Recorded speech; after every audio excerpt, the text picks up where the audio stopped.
Shalom keluarga damai, kita berjumpa di dalam Sapaan Damai Sejahtera. Mari saat ini sebelum kita merenungkan firman Tuhan, mari kita siapkan hati kita berdoa.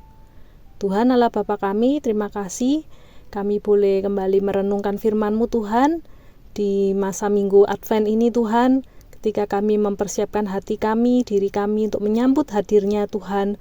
Biarlah kami dapat dipersiapkan dengan hati yang sungguh untuk menyambut kehadiran Tuhan di dalam kehidupan kami dengan penuh kewaspadaan, dengan penuh kesiapan. Tuhan, karena itu biarlah setiap harinya kami boleh terus dibekali dengan firman-Mu yang boleh menuntun kehidupan kami di dalam kehidupan sehari-hari kami. Di dalam nama Tuhan Yesus kami berdoa.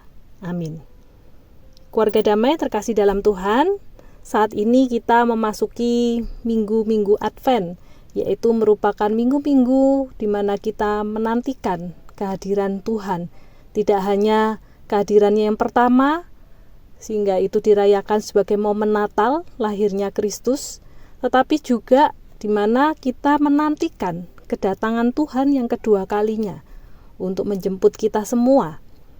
Keluarga damai, seringkali masa minggu Advent ini diartikan sebagai hari yang menakutkan, karena ketika Tuhan datang yang kedua, maka di situ berakhirlah kehidupan.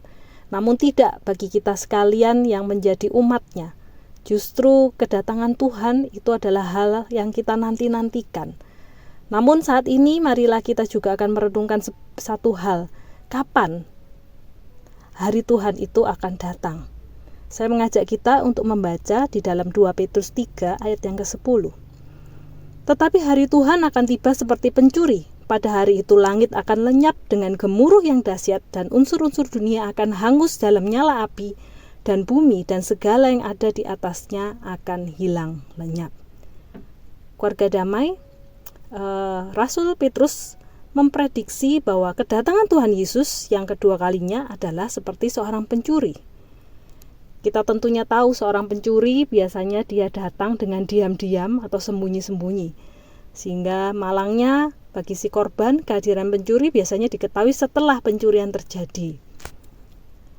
Meskipun kemunculan pencuri tersebut seperti hantu yang datang dan pergi, dia bukan tidak nampak atau tidak terlihat. Kedatangannya nyata dan terjadi secara fisik, namun selalu tidak diketahui dan diduga-duga. Atau dia datang pada saat yang tidak disangka-sangka. Di dalam Wahyu 16 ayat 15, Yesus juga berkata, "Lihatlah, aku datang seperti pencuri. Berbahagialah dia yang berjaga-jaga dan yang memperhatikan pakaiannya, supaya jangan berjalan dengan telanjang dan jangan kelihatan kemaluannya." Keluarga damai, ketika Tuhan menggambarkan dirinya sebagai kedatangannya sebagai seorang pencuri, itu tentunya bukan merujuk pada karakter atau sifat Tuhan. Kita tahu Tuhan kita adalah Tuhan yang kudus dan adil, tetapi itu merujuk pada waktu kedatangannya, yaitu seperti seorang pencuri, yaitu waktu yang semua orang tuh terkadang tidak menyangka atau ada unsur kejutan di dalamnya. Disitulah yang ingin ditekankan oleh Rasul Petrus dan juga apa yang Yesus katakan. Dan itu menjadi sebuah hal yang sangat menakutkan bagi orang-orang fasik, bagi orang-orang yang sebenarnya tidak berada di dalam Tuhan. Ibaratnya kita juga dapat melihat seperti masa di zaman Nuh dan Lot.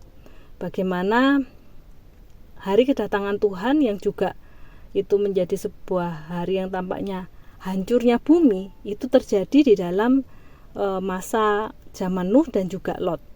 Kebinasaan yang amat buruk itu datang terutama bagi mereka orang-orang yang fasik atau jahat. Namun kita dapat melihat juga bagaimana justru Tuhan Yesus berkata kepada kita, umat-Nya, di dalam Wahyu 16 ayat 15 tadi, "Berbahagialah dia yang berjaga-jaga dan yang memperhatikan pakaiannya, supaya jangan berjalan dengan telanjang." Keluarga damai itu artinya adalah kedatangan Tuhan itu justru menjadi hari yang membahagiakan, hari di mana umat Tuhan yang sudah siap dan berjaga-jaga itu, dia justru akan menyambut kedatangan Tuhan itu dengan kebahagiaan. Karena di sanalah justru hari penyelamatan bagi orang benar, orang-orang yang tidak mendapatkan keadilan sebagai umat Tuhan selama ini. Dia justru akan menyambut hari itu sebagai hari bagaimana dia akan diselamatkan, keadilan akan muncul, dan kebenaran dinyatakan. Keluarga damai yang terkasih dalam Tuhan, namun pertanyaannya apa yang menjadi respon kita saat ini sebagai umatnya ketika kita harus menyambut datangnya Tuhan nanti yang kedua kali? Apa yang harus kita lakukan? Seorang yang bernama Martin Luther, ketika dia ditanya, apa yang Anda lakukan seandainya besok itu adalah hari Tuhan? Besok adalah hari di mana Tuhan akan datang yang kedua kalinya. Martin Luther menjawab, aku akan tetap menyiram pohon apelku, menyianginya, memberinya pupuk, dan merawatnya seperti yang aku lakukan biasanya di hari-hari sebelumnya. Keluarga damai, apa maksud dari perkataan Martin Luther ini? Itu artinya adalah dia ingin menyatakan bahwa dia bukanlah menjadi orang yang akhirnya santai saja, kita tidak perlu melakukan persiapan apa-apa. Tidak, justru sebaliknya. Justru karena dia sudah siap. Selama ini dia sudah melakukan apa yang terbaik bagi Tuhannya. Karena itu, hari kedatangan Tuhan itu tidak lagi menjadi hari yang menakutkan. Hari yang membuat kita, umatnya itu mungkin panik. Atau bahasa Jawanya kedandapan gitu ya. Karena tiba-tiba seolah-olah kayak kedatangan tamu dan kita tuh nggak siap.